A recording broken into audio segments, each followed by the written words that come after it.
오늘은 하나님의 본심과 실현 이런 제목으로 하나님의 말씀을 전하도록 하겠습니다. 한국에 그 강산이라는 목사님이 계신데 이분이 경기도 안양에 교회를 창립을 했습니다. 그 경제적으로 아주 힘들었습니다. 보증금 1,000만 원에 월세 30만 원, 집에서 가족이 같이 살았는데 그 보증금도 크레딧 카드로 빌린 거예요. 돈이 없어서 공과금이 밀리고 30만 원 월세도 못 내고 그런 게 계속됩니다.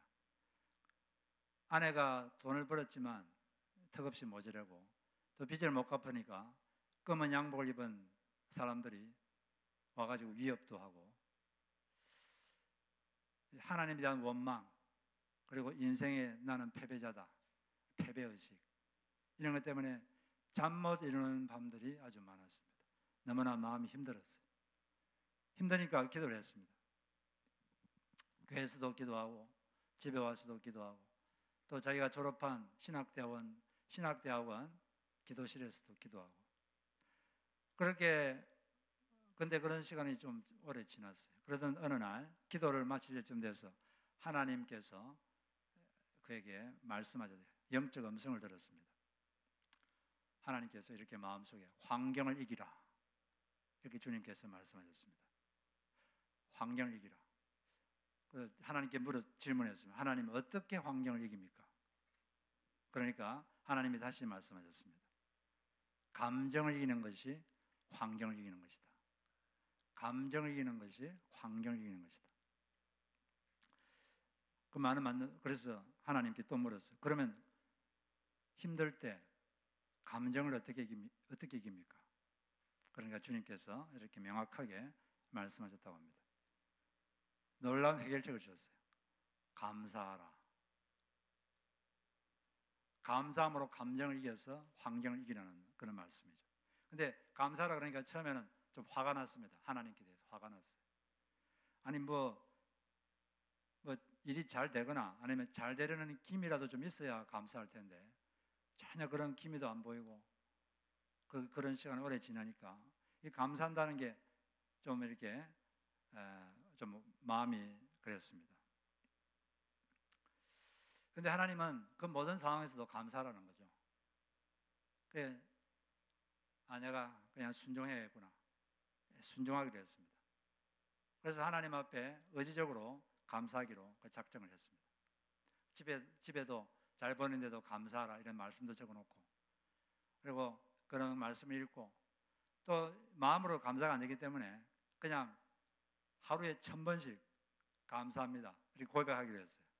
마음으로 안 되니까 그냥 입으로 감사합니다 1,000번씩 그렇게 하기로 했습니다.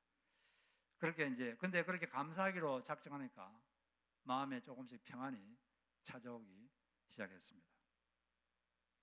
어둡고 부정적인 감정들이 물러가고 마음이 조금씩 안정이 되기 시작했어요. 그리고 자꾸 이렇게 감사하니까, 의지적으로 감사하니까 이게 습관이 됐어요. 이 습관이 되니까 의지적인 감사가 되는데 이게 감사 성품으로 바뀌었습니다. 이제 처음에는 의지적으로 감사를 드렸는데 그게 진짜 감사로 바뀌었어요. 작은 일에도 눈물이 날 정도로 감사가 됐습니다. 전에는 전혀 감각이 안 그랬는데 이제는 조그만 거라도 너무 감사했어요. 어느 날은 지갑에 1,000원짜리 한 장밖에 없어서 저녁으로 어묵 4개를 사고도 눈물이 날 정도로 감사했습니다. 이 1,000원이 있다는 것, 그게 그렇게 감사가 됐어요. 승리한 것입니다. 그렇게 하니까 조금씩 환경도 풀어지기 시작하고 조금씩 좋아지기 시작했다고 합니다. 하나님께서 이분에게 하신 말씀이 감정을 이기는 것이 환경을 이기는 것이다. 환경을 어떻게 이길 것인가? 감사를 하게 된다. 그런데 사람이 힘들면은 이 감정이 어두워집니다. 감정이 어두워지고 쭈그러들고 누구나 다 그래요. 그런데 이때 우리가 감사를 배워야 되는 것이죠. 근데 이제 감사를 해야 된다는 걸 알지만 이게 안 될 때는 일단 입으로 하나님께 감사하다고 자꾸 이렇게 말하면 점점 마음이 바뀝니다. 뇌과학자들이 발견한 아주 중요한 진리가 있는데 그게 뭐냐면 사람의 뇌는 언어 중추가 언어를 관장하는 그 부분이 뇌의 95%를 관장한다고 합니다. 언어를 주관하는 그 부분이 나머지 뇌 전체를 거의 전체를 다 주관한다는 거죠. 그러니까 어떤 말을 자꾸 하면은 다른 뇌들도 그 말에 맞추기 시작한다는 거죠. 그 말을 하는 그 부분이 다른 부분을 이렇게 장악하고 지배하기 때문에 그렇다는 것입니다. 그래서 제가 여러분들에게 자주 말하잖아요. 자꾸 말을 해라.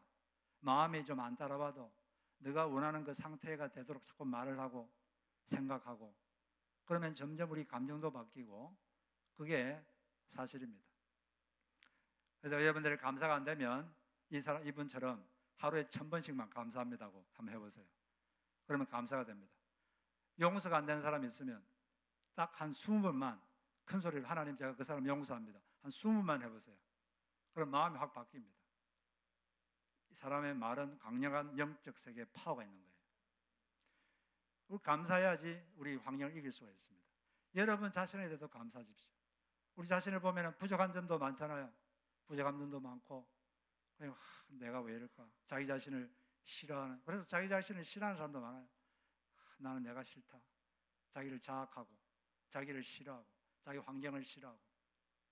근데 그럴 게 아닙니다. 자기가 부족한 점도 있지만 또 좋은 점도 많아요. 좋은 점도 있고 못 이룬 것도 있지만 또 이런 것도 있고. 자기 자신에 대해서도 여러분 하나님께 고마워하시기 바랍니다. 자기에만 대해 고마울 뿐 아니라 다른 사람에 대해서도 감사하는 마음을 가져야 돼요. 다른 사람을 볼 때도 부족한 점이 있죠. 우리는 다 주님을 닮으려고 애를 쓰는 것이지 우리가 다 예수는 아닙니다. 우리가 더 나아지려고 애를 쓰지만 우리가 신은 아니죠.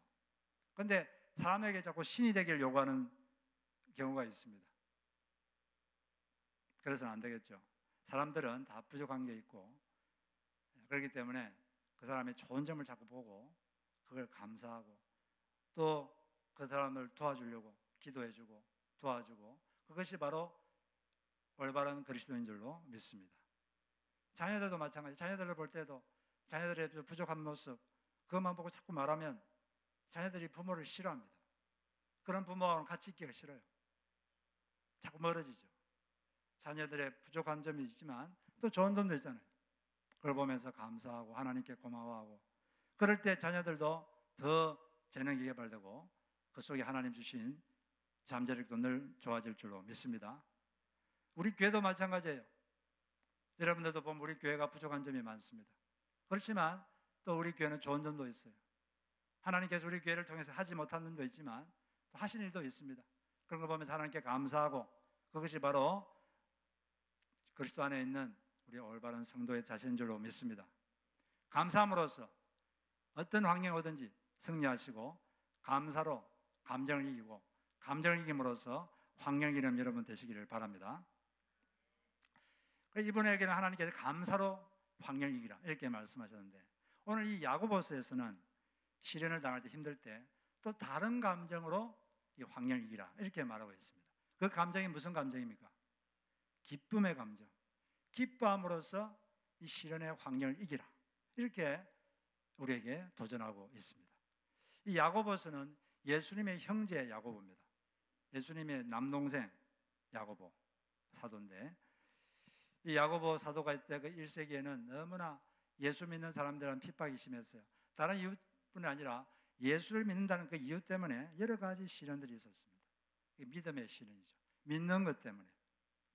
그런데 어떻게 해결되느냐? 너희가 여러 가지 시련을 당하든 온전히 기쁘게 이기라 이렇게 말씀하셨습니다. 기뻐함으로써 이겨라. 감사함으로써 이길 뿐 아니라 기뻐함으로써 이 환경을 이기라 이런 말씀이죠. 그럼 우리가 어떻게 하면 이 기쁨의 감정을 누릴 수 있겠는가? 어떻게 하면 기뻐할 수 있는가? 그것을 한번 오늘 두 가지만 살펴보도록 하겠습니다. 먼저는 우리를 향한 하나님의 본심을 알아야 됩니다. 하나님의 본심이 무엇인가? 우리를 향한 하나님의 본심을 우리가 깨닫고 그걸 기억을 해야 됩니다. 우리 속에 시련이 찾아올 때 하나님의 본심, 하나님의 자녀를 향한 하나님의 본심을 깨달아야 되는 것이죠. 그 하나님의 본심이 뭡니까? 우리가 오늘 읽은 말씀인데, 너희를 향한 나의 생각, 나의 본심은 재앙이 아니라 평안을 주는 것이다. 샬롬.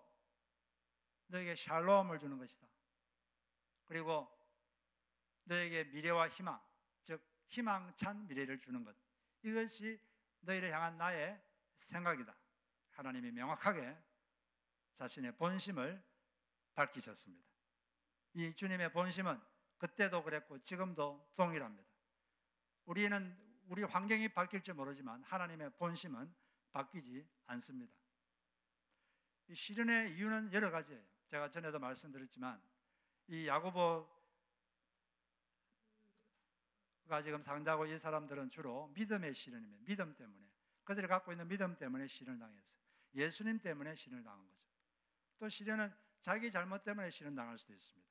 또 다른 사람의 악을 제대로 지혜롭게 대처하지 못해서 시련 당할 수도 있고, 또 선을 행하다가 시련을 당할 수도 있어요. 좋은 일 하다가 시련 당할 수도 있고, 또 하나님께서 우리 영적 진보를 위해서 우리에게 시련을 허락하실 때도 있고, 또는 악한 영들의 공격을 효과적으로 대처를 못해서 또 시련 당할 수도 있습니다. 또 아담과 하와가 타락한 이후로 이 지구 환경은 저주받은 환경입니다. 이 저주받은 지구 환경에 살기 때문에 무작위로 그냥 우리가 시련 당할 수가 있어요. 여러분, 예수 잘 믿는다고 코로나 바이러스 안 걸리던가요? 예수를 안 믿는 사람만 골라서 걸리던가요? 그런 거 아닙니다. 시련의 이유는 여러 가지예요. 아주 다양합니다. 그 이유가 어떻든 상관없이 하나님의 마음은 변치 않는 것이죠. 그것을 우리가 꼭 기억을 해야 되는 것입니다. 우리가 요즘 교회적으로 예레미야서를 읽고 있는데, 여기서 우리는 하나님의 본심을 알고 있어야 됩니다. 어떤 경우든지 하나님은 본심은 이것이다. 너희를 향한 나의 본심은 내가 하나니, 생각이라는 게 본심이죠. 내가 하나니 평안이 아니라 평안이요 재앙이 아니다, 이렇게 말했는데, 이 평안이란 말이 히브리어로 샬롬 이런 뜻입니다. 샬롬이라는 것을 히브리어 사전에 찾아보면 맨 첫 번째 뜻이 completeness, 완전함이란다. 완전한 상태. 이게 샬롬의 기본 개념입니다. 완전한 상태가 샬롬, 이게 인사인데, 샬롬 이러면 기본 뜻이 완전한 상태가 되기를 바랍니다. 그런데 이제 이 기본 뜻에서 보통 다음과 같이 두 가지로 보통 많이 번역을 해요. 먼저는 평안 또는 평화, 어떤 갈등이 없는 상태, 전쟁이 없는 상태. 지금 이스라엘과 하마스도 싸우고 있고, 우크라이나와 러시아도 싸우고 있고, 또 이곳저곳에서 사람들이 서로 싸우고 서로 갈등하고 그러는데, 그 모든 자들이 평화의 왕이신 예수를 만나서 그들에게 샬롬에 임하기를 바랍니다. 그리고 또 이 단어는 평안, 평화 이렇게 되지만, 또 두 번째는 번영, 복 이렇게로 많이 번역이 됩니다. 그래서 새 번역 성경은 너희를 향한 나의 본심은 내가 하나니 재앙이 아니라 번영이니라, 이렇게 번역이 되어 있습니다. 그러니까 샬롬이란 건 이 광범위한 만족의 상태입니다. 영혼육이 온전히 평안하고 만족한 상태. 경제적으로도 먼저 하나님과도 좋은 관계를 맺고, 주변 사람들과 좋은 관계가 있고, 또 농사, 곡식과 열매도 잘 거두고, 경제적으로도 풍요롭고, 나라도 안정되고 건강하고, 이런 광범위한 만족의 상태가 샬롬이에요. 이걸 이제 신약 성서에서는 이렇게 표현했습니다. 신약 성서에서는 이 히브리어 샬롬을 좀 풀어서 요한 3서 2장에서 다음과 같이 풀어서 설명했는데, 이렇게 설명했어요. 너의 영혼이 잘된 같이 범사가 잘되고 강건하기를 내가 간구하노라.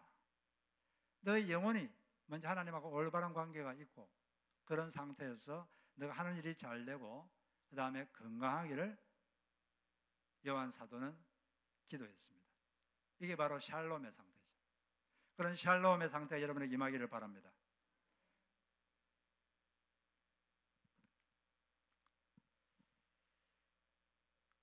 그런데 이 11절은 어떤 맥락에서 나온 말씀인가? 그걸 좀 알아야 됩니다. 이 11절. 이 11절 말씀은 지금 현재 이 이스라엘 민족, 바벨론 제국이 이스라엘 민족을 이스라엘 쳐들어와 가지고 나라가 완전히 초토화됐습니다. 많은 사람들 집이 불타고 많이 잡혀갔어요. 바벨론 제국으로 포로로 잡혀갔습니다. 그 바벨론 제국의 포로로 잡혀가 있는 사람들에게 예레미야 선지자가 그들에게 편지를 썼어요. 그 편지에다가 하나님의 말씀을 편지에다 적었습니다. 그게 바로 예레미야 29장입니다. 그들에게 이렇게 포로로 잡혀가서 지금 고생하고 있는 그들에게 다음과 같이 말했어요. 앞으로 70년 동안 너희들이 포로 생활을 해야 한다. 거짓 선지자들은 2, 3년 내로 이 포로 생활이 끝나고 바벨론 제국이 망할 거라고 말하지만 그렇지 않다. 그건 가짜다. 거짓 선지자들이다.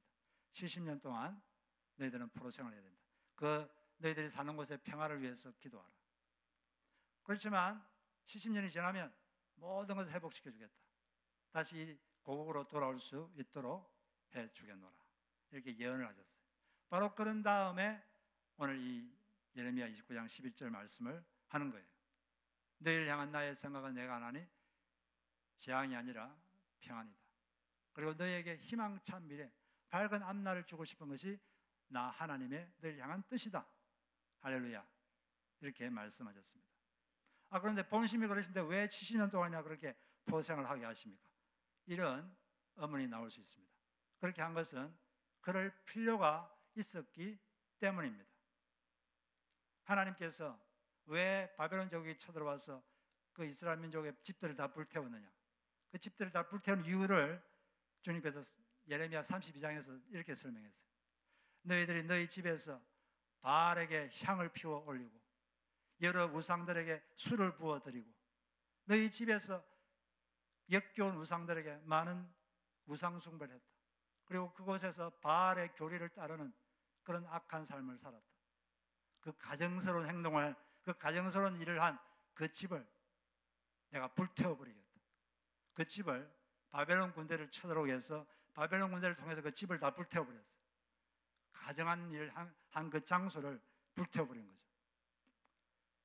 그리고 그들은 이 우상을 숭배했을 뿐 아니라 이 바알의 교리를 따랐습니다. 하나님의 말씀은 버리고 바알의 교리를 따르고 그랬던 거죠. 그들이 샬롬을 얻으려면 먼저 하나님과의 관계가 올바로 정립이 되어야 됩니다.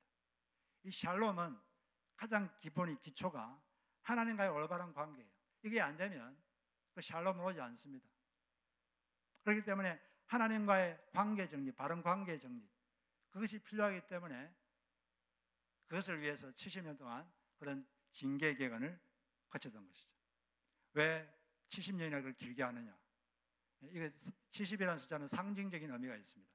성경에서 7자는 이 완전수예요. 7. 그리고 10은 충만한 수입니다. 충만수, 만수. 7과 10 곱하면 70. 이 70년은 바로 이스라엘 민족이 마음이 변화되기에 충분한 시간. 사람의 마음이 그렇게 쉽게 안 바뀝니다. 그리고 오랜 기간 동안 우상 숭배하고 하나님 버렸기 때문에 그들이 마음이 바뀌고 정결해지고 하나님을 다시 찾으려면 충분한 시간이 필요했어요. 그 충분한 시간을 하나님은 70년으로 잡았던 것입니다. 우리도 이 현대인들도 우상 숭배를 합니다. 예수 믿는 사람들도 많은 사람이 우상 숭배를 해요. 우리가 뭐 돌멩이 앞에 놓고 비나이다 이런 건 안 하지만 현대인들이 섬기는 우상이 세 가지라 그랬죠. 세 가지가 뭡니까? 뭐죠? 우리 현대인들이 섬기기 쉬운 우상 세 가지. 물론 다른 종교는 뭐 분명한 우상이고 그거 말고 디모데후서 3장에 나오죠. 세 가지 사랑하는 게 있다. 돈을 사랑하고 또 쾌락을 사랑하고 자기를 사랑하고 물질 숭배, 쾌락 숭배, 자기 숭배. 이 세 가지 우상 숭배자들이 교회도 많습니다. 저도 그런 사람들 중에 하나일 수도 있어요. 사람들이 하나님보다 물질을 더 숭배하는 경우가 많습니다. 그리고 쾌락을 숭배해요. 쾌락의 말은 이걸 조금 일반적인 말로 바꾸면 재미를 숭배해요. 요즘 사람은 재미있는 걸 찾아서 온 천하를 뛰어다닙니다. 맛있는 거 먹으려고, 재미있는 거 하려고 예배도 안 드리고, 재미있는 거 하려고 예배도 안 드리고 막 쫓아다녀요. 재미가 이 우상입니다. 신입니다. 신. 그리고 또 안락한 삶. 현대인들의 목표는 안락한 삶이에요. 왜 돈을 자꾸 버느냐? 좀 더 안락한 삶, 좀 더 안락한 삶, 좀 더 안락한 삶. 안락한 삶, 쾌락이 신입니다. 신. 그렇게 안락한 삶을 신으로 삼으면 절대로 주님께 순종하는 삶은 살 수가 없어요. 주님을 순종할 때는 가끔씩 불편함이 오거든요. 그 다음에 자기 숭배, 자아 숭배. 현대인들일수록 자기 숭배가 심합니다. 옛날 우리 가난할 때는 남이 좀 무시해도 그냥 다 그런데 뭐 하고 대충 지냈지만 요즘 안 그래요. 조금만 자기를 풋다고 하면 참지 않습니다. 그리고 이 자아 숭배가 강한 사람은 특징이 뭐냐? 자아 숭배가 강할수록 이런 생각이 많아요. 내가 정답을 갖고 있다. 내가 정답을 안다. 그래서 이런 사람 보고 답정너 이런 별명이 붙었죠. 답은 정해졌다. 당신은 듣기만 해. 이런 이제 자아 숭배가 강한 사람일수록 그런 마음이 강해요. 그러나 우리는 항상 겸손해야 됩니다. 내가 틀릴 수 있다. 내가 틀릴 수 있다. 낮은 자세. 사람이 낮은 자세를 잊어버리는 순간 우리 영혼은 침체됩니다. 기독교인이 겸손의 마음을 잃는 순간 교만의 압이 마귀의 밥이 됩니다. 그 순간부터 그때부터 마귀가 그 사람 마음 속에, 생각 속에 침체에 들어와서 그를 마음대로 휘젓고 다니게 되는 것이죠. 낮은 마음을 절대로 분실하지 마시기를 주의 이름으로 축복합니다. 우리는 이 물질 우상, 쾌락 우상, 자기 우상 이걸 과감하게 깨뜨리고 오직 예수 그리스도만 숭배하고 하나님만 숭배하는 그런 우리 모두가 되어야 될 줄로 믿습니다. 그렇게 우리가 이렇게 하나님 관계가 정립되면, 올바로 정립되면 하나님 우리에게 샬롬을 주고 싶은 거예요. 샬롬. 이게 하나님의 마음입니다. 본심입니다. 그래서 이렇게 말했어요. 바로 뒤에 너희가 나를 찾으면 나를 만날 것이요 너희가 온전한 마음으로 나를 찾기만 하면 내가 너를 만나 주겠노라. 우리가 성도가 할 일은 주님을 추구하는 것이고 주님을 첫자리에 모시는 것입니다. 우상을 버리고 주님을 첫자리에 모실 때 여러분의 삶에 광범위한 샬롬이 임하게 될 것입니다. 그런 은혜가 여러분에게 충만하기를 바랍니다. 그래서 우리는 이 기쁨의 감정으로 이 환경을 이기기 위해서는 하나님의 본심이 뭔가 그걸 깨닫고 그걸 마음속에 기억을 하고 있어야 합니다. 두 번째는 이 환경이 힘들 때 우리가 기쁨의 감정으로 이 환경을 이기기 위해서는 실현의 결과를 알고 있어요. 실현의 결과. 실현의 결과가 무엇인가? 결과가 뭐죠? 이 야고보서 1장에서 말하는 것은 우리가 실현을 잘 참고 견디면 인내의 성품과 성숙한 성품을 얻게 될 것이다. 인내의 성품, 성숙의 성품. 이 결과를 보고 기뻐하는 거죠. 실현 자체가 뭐가 기쁩니까? 그럼 우리에게 불편하게 하고 힘들게 하는데 그것 때문이 아니라 그 결과를 보고 기뻐하는 것이죠. 우리가 실현을 잘 견디면 인내의 성품이 개발이 됩니다. 인내력을 계속 이렇게 발휘하면 우리 성품이 부족함이 없는 성숙한 그런 성품이 되는 거예요. 그런데 실현의 결과가 성품이라는데 나는 성품 이런 것보다 당장 돈이 필요합니다. 돈을 주세요. 성품 그거 좋아서 뭐합니까? 이렇게 생각하는 사람이 있을 수 있습니다. 그런데 제가 인생을 좀 살아보니까 저도 나이가 적지 않습니다. 좀 살아보니까 인생은 성품대로 된다. 그런 생각이 들더라고요. 인생은 성격대로 된다. 실력대로 되는 게 아니라 성격대로 되더라고요. 저는 그게 사실이라고 믿습니다. 성격이 되게 중요합니다. 사람이 실력이 있어도 성품이 안 좋으면 별로 이 세상살이가 힘들어요. 일이라는 게 다 대인관계잖아요. 대인관계. 대인관계가 안 좋으면 일하기도 힘들어요. 그리고 뭘 이렇게 일하는 것도 다 사람과의 관계인데 이게 성품이 안 되면 이게 되게 힘들고, 또 성품이 안 되면 조금 힘들어지면 그만두고, 힘들어지면 그만두고, 이래가지고는 아무것도 이루지를 못합니다. 여기에 20대 초반에 남자가 있다고 합시다. 근데 이 사람은 참을성이 없어요. 참을성이 없는 20대 초반에 남자가 있다고 합시다. 이 참을성이 없다는 것은 일을 하다가도 좀 힘들면 그냥 그만둬버리고, 사람과의 관계도 좀 이렇게 하다가 마음 상하면 그냥 함부로 말하고, 뭐 이런 걸 말하겠죠. 그런 사람에게 누가 와가지고 이 둘 중에 하나를 선택해라. 이 둘 중에 어떤 것을 너가 선택하겠느냐. 첫째는 내가 돈 100만 불을 줄까, 아니면 인내의 성품을 너에게 줄까. 만약 이렇게 여러분은 그 사람에게 물으면 그 청년이 무엇을 선택해야 될까요? 돈 100만 불이 좋을까요? 인내의 성품이 좋을까요? 당장 캐시가 필요하니까 당장 캐시가 좋을 것 같은데, 근데 참지를 못하면 100만 불 금방 없어집니다. 뭘 사고 싶다, 뭘 하고 싶다, 하고 싶다고 다 해버려요. 사람이 좀 참아야 되거든요. 뭘 하고 싶어도 참아야 될 때가 있습니다. 뭘 사고 싶어도 안 사야 될 때가 있어요. 그런데 그냥 이 참을성이 없는 사람은 그냥 돈 있으니까 그냥 사버리고 100만 불 금방 없어져요. 조금 있으면 빚도 져야 돼요. 그리고 이 인내심이 없으면 학교 공부도 끝을 못 냅니다. 리포트 하나도 제대로 못 써요. 뭐 사업을 했다가도 조금 힘들면 그만둬야 돼요. 직장 들어갔다가도 조금 힘들면 그만두고, 좀 힘들면 그만두고. 그렇게 될 수밖에 없어요. 인내 없이는 아무것도 못합니다. 사람과의 관계, 여러분 인생을 살면서 뭐가 제일 힘듭니까? 많은 사람들이 제일 힘든 게 사람과의 관계가 힘들다 그러는데 맞는 말이에요. 직장에서도 제일 힘든 게 사람과의 관계고, 선교사님들도 제일 힘든 게 선교지에서의 사람과의 관계가 제일 힘들고, 사람과의 관계는 인내 없이는 절대로 관계를 지속 못합니다. 인내심이 없으면 다 끊어져요. 다 끊어집니다. 마음에 안 드는 사람이 뭐 한두 명입니까? 이 사람 이래서 마음에 안 들고, 저 사람 저래서 마음에 안 들고, 탁탁 다 끊어버리면 아무도 없지 뭐.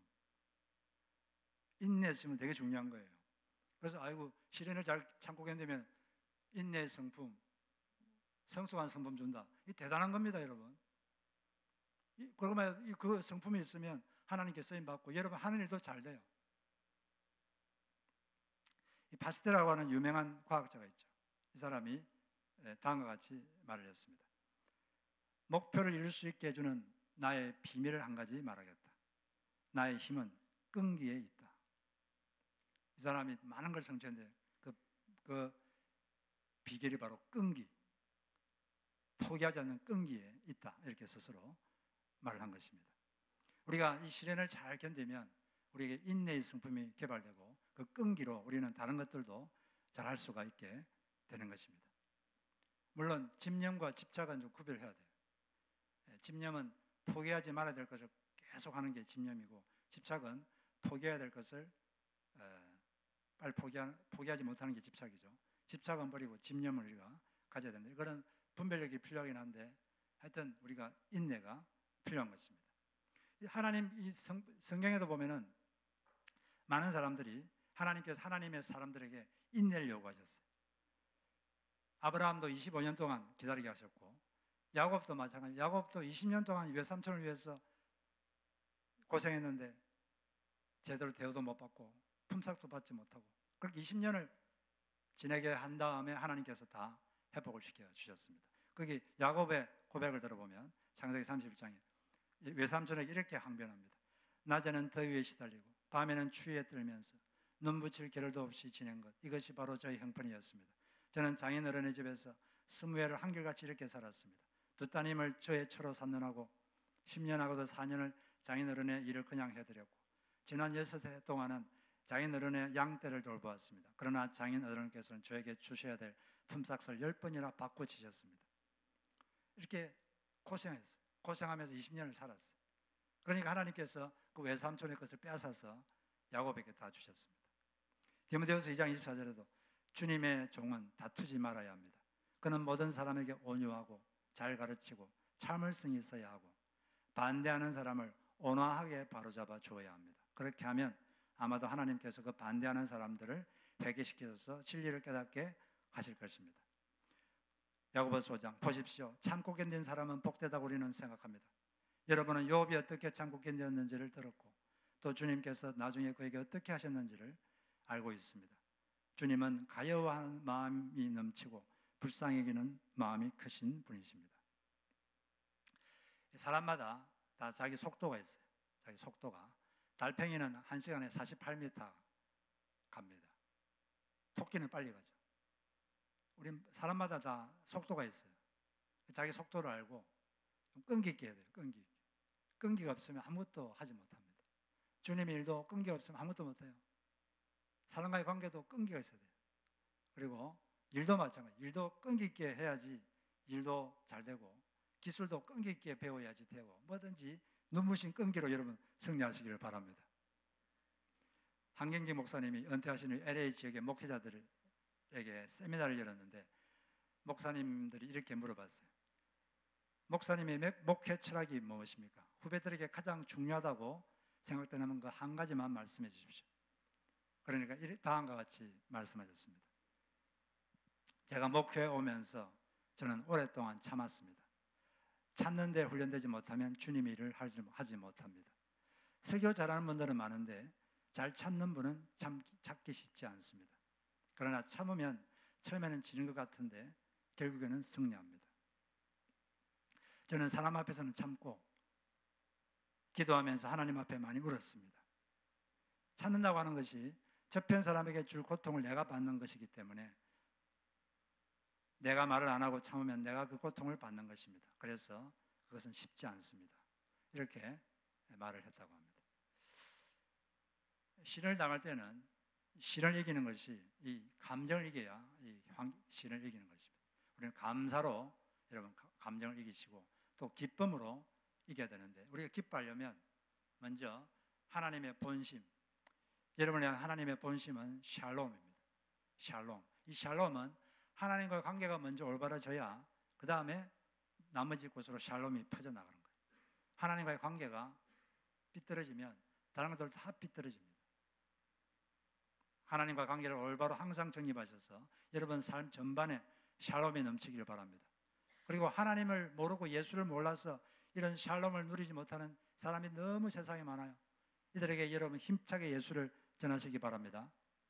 그리고 이제 시련을 당할 때 우리는 기쁨을 회복하기 하려면 우리 속에 이 시련의 결과, 시련을 잘 참고 견디면 인내의 성품, 성숙의 성품을 선물로 받게 된다. 그 성품은 대단한 것이다. 성품이 인생을 결정하기 때문에 그렇습니다. 그렇게 해서 이 시련을 잘 참고 견뎌서 더 하나님께 쓰임받고 승리하는 여러분 되시기를 주의 이름으로 축복합니다.